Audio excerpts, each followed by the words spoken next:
What is up, and welcome back to another episode of the Wizards Podcast. I'm your host, Greg Finberg. In today's episode, we're going to be breaking down the Wizards' 131 to 116 loss to the Atlanta Hawks. Again, not an unexpected result. Had some shaky moments, had some great moments from guys like Carrington, who had his best game of the year. Season 9 for Tristan Vukcevic. Will Riley looks like he's a real good ball player. Then you had some down moments. Like TJ had 28, but I thought it was one of his worst games of the season with, 6+ turnovers. You obviously had no interior defense or any defense being played by this team for the upteenth time this season. Transition defense sucked again. This team continues to turn the ball over, unforced errors. It's the same thing, right? And it's not changing. Brian Keefe said after the Celtics lost that they didn't meet their standard and that they needed to take a step back and reevaluate. Like all this jargon where it was like, okay, that's like a little more animated than you usually are, Brian Keefe, but it doesn't mean much if you're going to come out here against the Hawks and lay an egg. And for 3 quarters, they did. In the third quarter, they were awesome, one of the better quarters of the season. Brought it back, tied the game at 97, and then rotations and a lot of other stuff got in the way, and Atlanta pulled away. So going to break that down. You haven't heard from me since the last game, which was Philadelphia, because I had schoolwork. Finals are coming up for me here, so wasn't able to record after the Boston game. You didn't miss much. Like all it would have been was like 25 to 30 minutes of me ranting about how bad the effort was. Like a 45-point home loss. I tweeted out that it was one of the like least I don't know what the word least competitive games, listless games, whatever you want to call it, that I'd seen that team play. Like no energy, no juice. They were down 7.5. How do you get outscored by 38 in the second half to a Boston team without Jaylen Brown? Obviously, they still don't have Jason Tatum. They lost a bunch of guys in the offseason, and like you're still getting killed by a roster that on paper is not 45 points better than you and not even like 20 points better than you. They just got out hustled and just got outplayed in every aspect of the game. So there's about a minute that I could have dragged out the 25, but honestly, kind of happy I didn't because it would have just been that for 25 minutes. But going forward into tonight's game against Atlanta, like I mentioned, 15-point home loss. There were some positives, definitely, but there were also some negatives. The Wizards were semi-competitive early, again, a 16-12 start, then Atlanta goes on a run, and they controlled it for the most part until the third quarter, where the Wizards, through the first 8 minutes, they made that run. They turned the ball over once versus 12 turnovers in the second half. They actually hunkered down and played a little bit of defense versus no defense in the first half. Like it's clear to see these markers. It's like when they do these things, they're good and they're successful and then they compete. But it's so hard for them to continuously and consistently do those things. A lot of injuries tonight. Down 3 starters. Alex Sarr with the adductor. I think it's his fourth game missed. No Middleton with knee soreness. Blah obviously going to be out a couple weeks with the oblique. Still no Kispert. Still no Trey Johnson. Sharif Cooper, who wouldn't have played anyway, but adds insult to injury. He was out with calf injury. So they had a lot of guys out. But like Atlanta had no Trey Young. They had no Porzingis. And their roster is good. But again, for the most part, in the first half, like they weren't as good to be like beating the Wizards by as many as they were. The Wizards just looked lethargic and they didn't look good. But that third quarter, they showed something. A really great performance from Bub Carrington. It's obviously fitting. Like the second I tweet out the graphic about Bub and basically regressing in every aspect of the game except for 3-point percentage, comes out with his best game of the season and does it from three. He started out 3 of 3 from three. Had a sequence where he hit a pull-up three. Then got the rebound, came down, hit another three. That was nice to see. His pull-up game from the mid-range and transition. He's got pretty good touch, when going pretty much full speed. So that's cool to see. He can shoot. Like he's shooting 44% from three on a decent clip this season. So that's nice. Like that's a silver lining amid all the struggles from 2-point range. I think he's still sub 30% from there. That was nice. Finished the game with a season high 14 points on 4 of 6 from the field, 3 of 4 from three. So efficient and didn't force shots. Kind of took what they gave him, which was nice. 8 assists as well, which is a cool number. But the best part about that is 1 turnover. Like I felt like he was facilitating. He was getting guys open looks. Him and Vuk kind of had like a nice 2-man game there. But 8 assists to 1 turnover, that's awesome. That's great to see. The assist numbers up, but more so the turnover numbers down because he's struggled to not turn the ball over. Like he's over 2 turnovers per game, which is I think half a turnover more than he had last season. And so it's nice to see that while he is getting his teammates open looks, he's also doing it without turning the ball over in a game where the Wizards and the rest of his teammates just couldn't stop turning the ball over.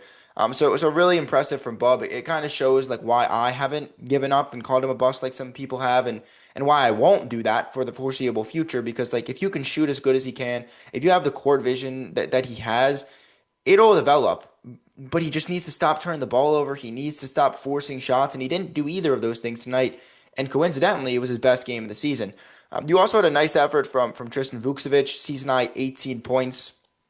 Really liked what he did. He's got a nice touch around the rim. Like he doesn't do too many like layups or kind of like post fades or hooks. Like he'll just kind of turn around and use his size to elevate from like 4 or 5 feet. But it's a nice touch. He has great touch for a guy who's 7 foot. I hit a couple mid-range dumpers, like I mentioned, with Bub setting him up in the mid-range. I don't know if he hit a three tonight. He did. He was 1 of 6 from three. So he didn't shoot the ball from the outside well, but he was 6 of 8 from inside the arc, which was awesome. Added 5 rebounds and 4 assists. Really thought he played a good quality basketball game. Defensively, like I mentioned, it's still a work in progress for him. When he's on the court, the team's defense isn't that great. But he is what he is right now, and that's a big that's not great on defense, but is pretty good on offense. Has good touch, and tonight he kind of showcased that aspect of his game. I thought he played a pretty solid game tonight for the Wizards. So I liked what I saw from Bub and Tristan, season highs in points, contributed in the assist column as well.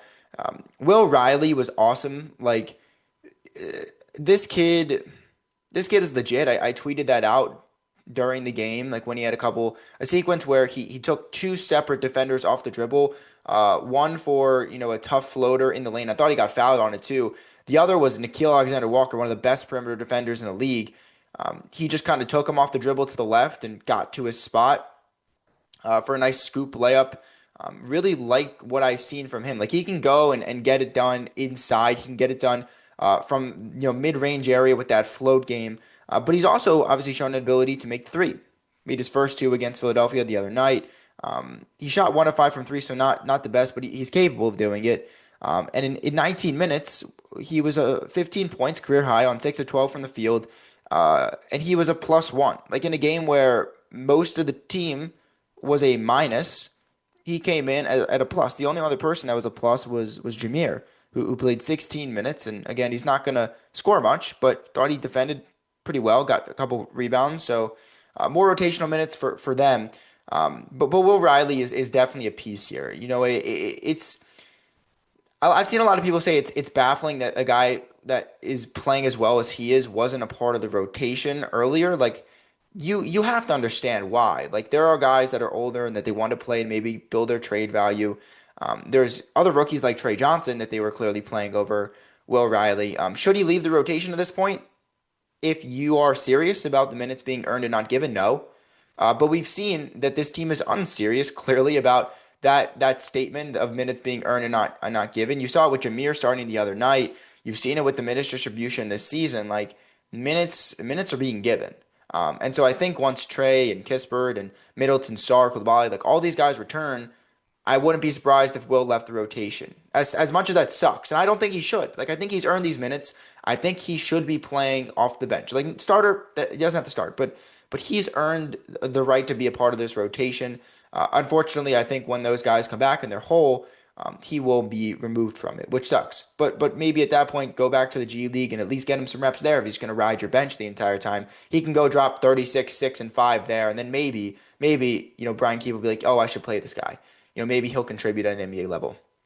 I'll bring you to a point where it kind of showcases why Will Riley should be playing more because he impacts winning and the team is better when he's on the court. It also, again, the sequence that I'm about to run through will show the level of Brian Keefe and sort of why I don't understand a lot of his rotations and why I don't understand like the whole minutes being earned thing when it's like a guy's playing well, he has a career high, he's scoring at multiple levels, the team is playing better when he's on the court. You just made a comeback and you're going to take him out of the game. Will Riley entered in the second half with the Wizards down 84-69. He plays well at that sequence where he has, back-to-back buckets. He drills a three. He's up to career high in terms of points. I think he had 13 points or maybe 15 points. I think 15 points by the end of that spell, which was a career high. It's what he ended with. But he checks in with the Wizards down 15. He then checks out of the game to start the fourth quarter a couple minutes in with the Wizards trailing 102 to 97. So that's a 7 or 8 minute stretch of where the Wizards are a plus 10 with Will Riley in the game. And they were, before the fourth quarter, a plus 15. Like, they tied the game. They were right there entering the fourth. And then there's a little bit of a run for Atlanta. And coincidentally, he gets taken out. So he's a plus 10, 102 to 97. He gets taken out. He then re-enters the game with a minute 30 left in the fourth quarter. In a game that's over, the Wizards are down 131 to 116, which is how the game ends. It's the final score. And Will Riley didn't play that entire stretch. So you go from down 15, put Riley in, game is tied, he comes out, you're down 5, he checks back in basically with game over, and you're back down 15. I get it. He's tired. He's also 20 years old. Like, he might still be 19 years old. Like, let him play. The team is playing better when he's in the game. Ride the hot hand. Like, it's a 5-0 run. I feel like that's an overreaction from Keefe. Like, yeah, Will Riley had a turnover to end that sequence. And yeah, like, you got outscored a little bit to start the quarter, but it doesn't mean it's because of Will Riley. Like, stay the course. The team is playing better when he's in, but you go back to your starters because you feel like you have to, and you go with CJ McCollum, who had 28 points, but also had how many turnovers? 6 turnovers. Like, he was also a minus 20, 28 points in 36 minutes, and he's a minus 20. It's like, he scored the ball. He's 7-12 from 3. He shot it great. He's always gonna do that. But I thought there were a lot of unforced errors from CJ, and if I were me, I would be like, hey, look, like, we're playing better with Riley. Like, not necessarily bench CJ, but he can play. Let Riley play. And he didn't. He took him out, and the Wizards probably lose this game no matter what. But I wasn't a fan of that. It's a negative there, but it's also a positive to showcase that Will Riley is very good. He can score from all 3 levels, and he also impacts winning. He clearly, you heard about the go-go game. I talked to my friends Troy Halliburton, Isaac, and Wardell on the Capitol Hoops caucus yesterday about what Will Riley said after his 36-point effort with go-go, and like how he was genuinely upset because like they lost the game. He was like, yeah, I scored 36, but we lost. Like, I'm not happy that we lost. That's the kind of competitive edge that you want to see here, and it's nice to see that he's impacting winning. So that's a couple positives from the game in terms of Riley and Carrington and Vukcevic. Like, I thought they all had pretty solid games. Season highs, career high for Riley, but season highs in points for all 3 of them. But there were definitely some negatives here. We'll start with this one in terms of Cam Whitmore. Was questionable before the game with an illness. Was an add to the injury report yesterday. I was updated at the 4:30 injury report today to being available, which again, like, if you're an NBA team, it means like he was in uniform. It means he's available to play. And halfway through the second quarter, he hadn't appeared, and I was kind of thinking to myself, like, all right, like, maybe it's injury related, but then he ended up not playing the entire game. Like, Keefe went with Malachi Branham in those minutes, and Jameer Watkins played. Will Riley, Tristan Vukcevic, that was kind of his unit off the bench.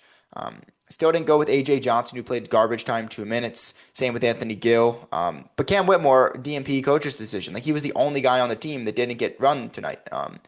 And so, like, I reached out to a source. Like, they also didn't know, the source with the team, like, they also didn't know why Cam Whitmore wasn't playing. And again, like, it could have very well been injury related. When I tweeted it out, I wanted to stress that, like, people are probably going to kill Brian Keefe for not playing Cam Whitmore. But when you realize it's an illness, it's like, okay, he might just be not playing because it's a cautious thing. But they upgraded him to available. Like, he was clearly healthy enough and feeling good enough to be like, hey, coach, I'm good to play. And for the team to be like, okay, we'll keep you in. Because if he's not playing well, you could have just said, no, he's out. Why? It's not that difficult. Like, you already have 5 guys that are missing. You're 3-18 entering the game. It's not like if Cam Whitmore, plays and isn't better by next game, like, you're going to go on a bad stretch if he misses time. It's like, if he is healthy and he tells you he's healthy and you put him as available, why are you not playing him? I don't understand. Like, again, like I mentioned, if he's sick, just say he's out. That's my thing. Like, if he's sick, don't play him. He's questionable, downgraded him out. But you had him available, which makes me think like he had a bad game against Boston. The defensive tape for him was not good. He did not play too well against them, and now he's not playing. It's like it could be one of two things. Either keep sending him a message like we're gonna go with a guy like Jameer who's gonna give effort and defend and make this team better on the court. And until you can do that, we're not gonna play you. And that's a pretty stark, strong message from Brian Keefe if that's the case. But the more, I guess, likely option is, look, he's just sick, and they made him available, and they were just like, look, if we don't have to play you, we won't play you. Um, but again, it's like if he's sick, is it contagious? Like, should he be at the game? I don't know. I don't know the whole context. I'm sure that somebody will ask Keefe about the DMP after the game. I hope somebody will ask Keefe about the DMP after the game, and so by the time I'm recording this, I don't know why. After it's uploaded, I will, but you guys will also know at that point. I'll tweet something out, but. Um, just that was definitely an interesting thing. Like apart from that, Keyshawn George again. I've seen a lot of people message me like, Greg, are you concerned with the regression? It's definitely been a regression. Like he had an awesome start to the year. I think look, guys are teams are game planning for Key, and I think most games. The good thing about Key is like he doesn't have many just horrible games where he's not scoring, he's not rebounding, he's not passing well, and then he's also turning the ball over, fouling. Like there's a lot of things with Key that you're like, you know what, can you just stop fouling or can you be smarter with the ball? But we don't see many of the games where it's just a dud. And again tonight, like he had another up and down performance. Offensively, if you just look like 15 points on 6 of 11 from the field, 3 of 7 from 3. Again, still, an efficient score from outside. That's great numbers. Efficient scoring tonight, 15 for Key, 6 rebounds, 7 assists. Again, getting his teammates involved. He had 3 steals. He had 1 block. That's an awesome box score right there. But then you also got to take into account the 5 turnovers. And it's like, he's still forcing things offensively, and he's still learning how to be like this on-ball creator. And that's understandable when your assist-turnover ratio isn't that good, given the situation. But still turning the ball over a lot, which was a bad, like a blemish on tonight's game. But overall, I thought he played well. I thought he made some big shots. I thought he created for his teammates. I really liked how he defended tonight. Only 3 fouls to go along with those 3 steals and a block. So again, he's getting better. I really think Keyshawn will put it all together at some point this season. His turnovers will go down. The more reps he gets and the longer he plays. You've seen the fouling get a little bit better lately. And what I liked is like he was a 0 tonight, like not a plus, not a minus, a dead 0. And everybody else within the starting rotation was a -7 or worse. And for everybody that played over 30 minutes, they were either a -16, a -20, or a -22 versus Key, who was a 0. So clearly, like the team didn't like excel when he was on the court, but it was a lot better during his minutes than it was for most because they lost by 15. So again, I have seen a lot of people say, you look like he was awesome to begin the season. Why is he regressing? Like teams are game planning for him. Who else is on this court that you're like, I need to respect them? Like McCollum. Apart from that, it's like, clearly the Hawks made it their goal. Like, let's make CJ a creator. Like, he can get his own, but they're really not going to be buckets where he's getting his teammates involved or, they're in the flow of the offense. It's going to be stagnant isolation scoring, and he's going to score, but make him a passer at certain times. And when they did, he turned the ball over 6 times and make him defend. He was a -20. Didn't necessarily do much on the defensive end. So that was their game plan. It was like, we're going to key in on Keyshawn George, no pun intended there. And that's what most teams are doing. When you have 3 of your starters out, it's tough for Key to realistically, excel, and especially when the defense is targeted at him. So I'm not too concerned about that. But again, like it's the same themes over the last couple games. Like I mentioned earlier, you have Brian Keefe out here, and he is preaching after the 45-point home loss, like this team didn't meet our standard. We need to reevaluate things.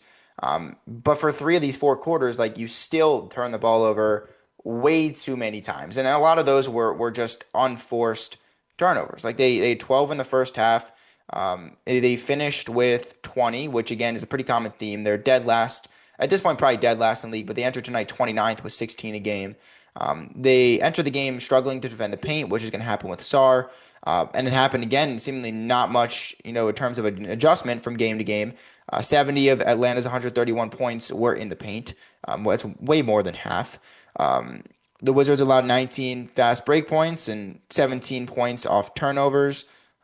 It's the same thing. 45-26 Atlanta advantage on the glass. Like, yes, you don't have Sar, but they don't have Porzingis. It's like we if we keep making these like injury like excuses, it's like, look, oh well the Wizards, they didn't have Bilal, or they didn't have Trey Johnson. Like the Hawks didn't have Trey Young.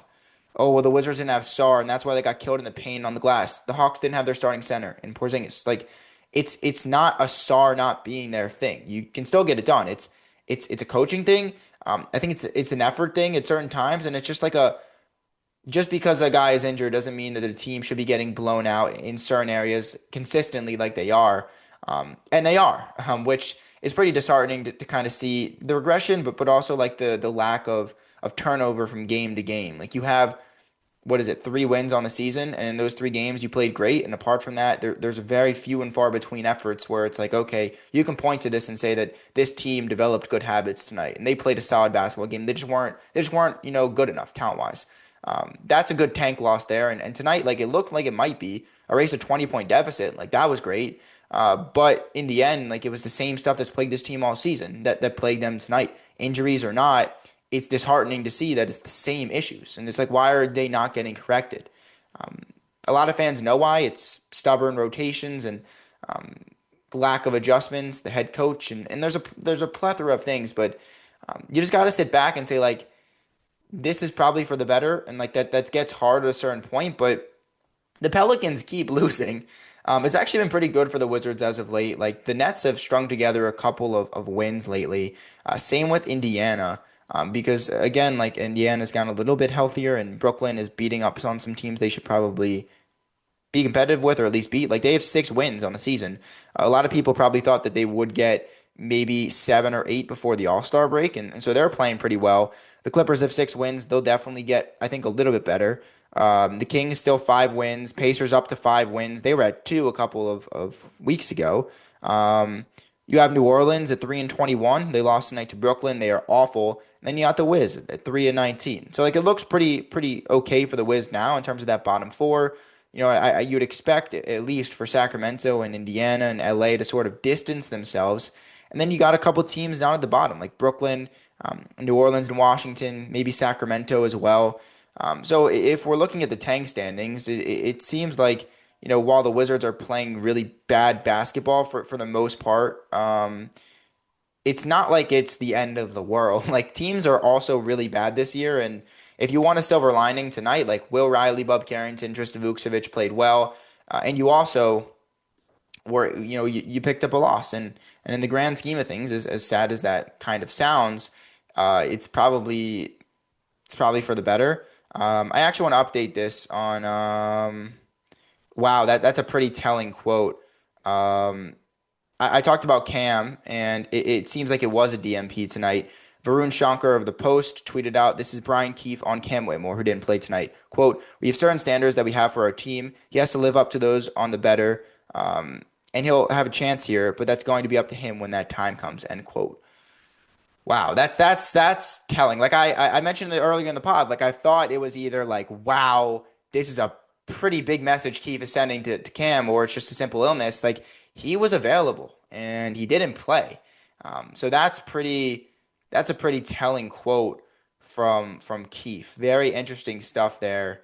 I guess we'll see, if Cam, he's clearly in the doghouse right now. We'll see if he plays his way out of it, but that's not good already for them to sort of be benching Cam, 20 games into his Wizards tenure. He's had his ups and he's had his downs, lately more downs than ups, but very telling quote there from Brian Keefe, who pretty much, admits, like, look, I benched him. He didn't play good enough the last couple of games. He needs to be a lot better, and hopefully he responds. He'll have a chance to do it. I kind of like it. Like, I like Keefe showing a little bit of backbone. It's like, dude, you have certain standards, and, like, you can say you have standards, but certain guys aren't upholding them. You're going to bench them and move forward like that. And then here's the thing about that. Like, you got to ask, like, well, what about Bub? Like, this team has continued to, like, go back to Bub Carrington. And tonight he had a breakthrough game, but it's like, if these standards are, like, all on the court standards and not, like, a body language or an attitude or an off-court disagreement thing, it's like, Cam has been better this season than Bub Carrington. So like again, it goes back to that, I guess, if you're in support of Cam. But I kind of like this. Like I like Keith showing some backbone, basically sending a message like, look, to Cam and to the rest of the team, if you're not playing defense, you're not playing hard, you're not playing the way you should, you're gonna get benched. Like that's awesome to see. So again, that's a big move from Keith. I like that he's kind of doing this. Hopefully Cam figures it out and starts to play well, play the way Brian Keefe wants him to play. But a pretty telling message there from Keefe, and I think that's probably going to do it for this episode of the Wizards podcast. Wizards fall 131 to 116 to the Atlanta Hawks. They are now 3-19. I think they have one more game at home before going on another road trip, but we'll be back to recap that game. But that's going to do it for this episode of the Wizards podcast. Thanks for listening as always. Go Wiz.